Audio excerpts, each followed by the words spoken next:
Let's look at this question. G of xy is equal to gx plus gy minus 2. G of 2 is equal to a and g of 3 is equal to b. Then find the value of g of 72.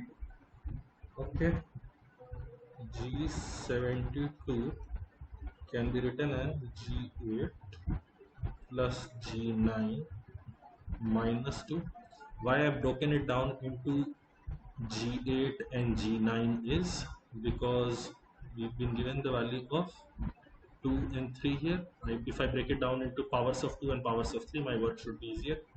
So I can write it as g of 4 into 2 plus g of 3 into 3 minus 2. This will break down as g of 4 plus g of 2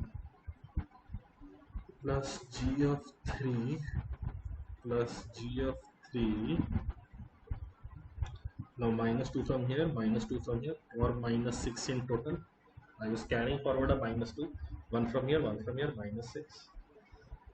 Now I can break this down also as g of 2 into 2. So g2 I will write it as a plus b minus 6. This will give me g of 2 plus g of 2 plus a plus 2b and minus 6 here. G2 was a, so I get 3a plus 2b. Sorry, it will not be minus 6 anymore, it will turn into minus 8. One more minus 2 comes, 3a plus 2b minus 8. This should be the expression. Yes, I've got it in option A itself.